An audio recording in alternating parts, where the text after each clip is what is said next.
everybody, I am really racing the sunlight today. It is going down at a rapid rate because I waited too long to record this video, but I want to record it because this is my only day off for a little while now. So I want to be able to do this video for you. And I don't know what you can see behind me. It's a mess of all kinds of things. We got a record player over here just sitting waiting. We kind of have been using this room for storage. But nonetheless, here we are in my messy collection room, and we're going to do some videos, hopefully, during this span of the sun going down at a rapid rate. So today I have decided I'm going to open this figure. It's kind of, I've been going back and forth on deciding if I wanted to, because it's the nice carbonized version. In the end, I'm going to open it because I think that it's pretty cool, and I want to be a little bit more picky with the figures that I decide to keep in package because I don't have unlimited space for packaged figures. And this is one of them that I think I would rather add to my Mandalorian 3 3/4 inch figure collection, which consists of one character, Cara Dune, rather than, keep him in the package. So he's carbonized, and I really like his pearlescent effect, so I think he'll look good outside of the packaging. But as you can tell, it's a very beautiful carbonized card. And this video now will serve as a guide for if you picked up this figure but don't want to open him, kind of what he looks like. So here's the back. It's very shiny. Super shiny. And then the front, very shiny. It makes everything darker because it is shiny, which is kind of weird. I guess you can definitely tell how the card works. It's like a two-piece card, and they fold it in half. This is where it's folded in half instead of it being one single piece of cardboard. I think that has something to do with the foil effect. They have to coat it so they can't coat both sides or something like that. I'm making it all up. I don't know.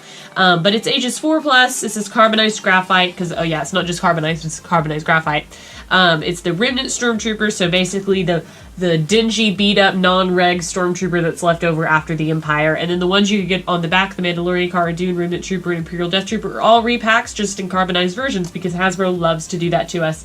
But this is a part of the vintage collection. It is not numbered, though, since it's kind of like a fancy-pantsy exclusive. I believe these are exclusive only to Walmart. It looks really good, but we're going to open it for the sake of this review. So let's get started. Alright, so here's the Stormtrooper out of packaging, and I think he looks pretty good. Before we go into him, though, I do want to show you his accessory. He comes with a small, standard Stormtrooper blaster, which I doubt the camera will pick it up because it's even hard for me to see, but it almost looks like his weapon has been carbonized, graphited as well. It definitely has kind of maybe a bluish look to it. Definitely different than the flat black.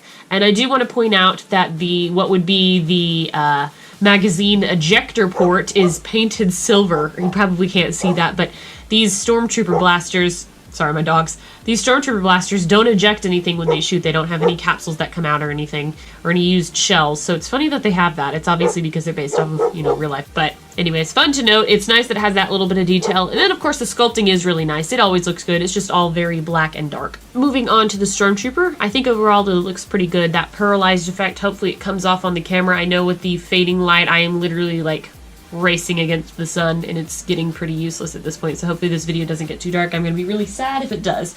But yeah, the pearlization looks really good. That's what I call it, because I don't really think it's carbonized. It just looks pearly. I like the weathering, this kind of tarnish that the armor is getting, mixed in with the scrapes, so the black scrapes and kind of the rusty colored tarnish. I think it looks really good, and it's very cool. The helmet itself looks really good as well. It seems like it's very well proportioned, has a lot of battle damage to it, or wear and tear. I think overall it's really, really nice looking. I really do like this figure. I think I appreciate it more out of the package, actually, looking at it. Another nice, really cool, very unique Stormtrooper. It's a unique, generic Stormtrooper, if that makes sense. But I think overall he looks really nice. The paint is a little bit lacking on the mouth piece. It's a little bit off-center and fading on one side. I don't know how well that picks up, so that's kind of a shame. But other than that, the other coloring, like the silver on the back of the helmet, that all seems to be in place. Even the little buttons on his torso, those little colored dots do look good as well. And then the coloring on this little pouch back here. But overall, not too bad, guys. I think he looks really good, and I'm very excited for him. In terms of articulation, he does have a ball-jointed head, which moves very easily. He's got ball-jointed shoulders. It's a little bit impaired by the shoulder. It can't go up past the 90 degrees. Looks like he's got articulation in the elbow. Be careful there, though. You could snap it off. It looks like it's just side to side and swivels. Same with wrists. He has torso articulation, so a bit of an ab crunch. He's got hip articulation, which also turns into kind of a swivel. It's not really cut at the thigh for a swivel thigh, but it does move at the hip. He's got a double ball pinned for the knees. Or no, just a single movable joint for the knees, and then he does have ankle rockers as well. So he is pretty articulated, pretty standard articulation for a 3 3/4 inch figure that's of the vintage collection or the Black series, the former Black series. So not bad at all. He unfortunately does not have a place for his blaster, so that's a shame. He just has to hold it. He can't like put it on his body. I really like when they include like a hole so that you can just stick it in his belt, or they include a holster, which is even better because that's more accurate. But that's okay. He does have, it looks like, fingers that are able to shoot, that little trigger finger on one hand. The other hand is just a straight gun grip.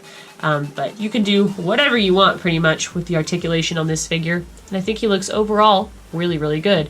I am happy I opened him. He doesn't really stand out as a carbonized figure outside of the packaging.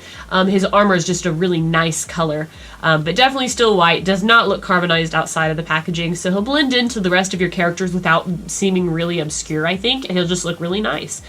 So we'll see how, I'm curious after the years and years to come how well this kind of paint holds up. We'll see, but I think it looks good, and I'm excited for my very first Remnant Stormtrooper. So let me know what you guys think in the comments below, and as always, thank you so much for watching, and until next time, I will see you guys later. Bye.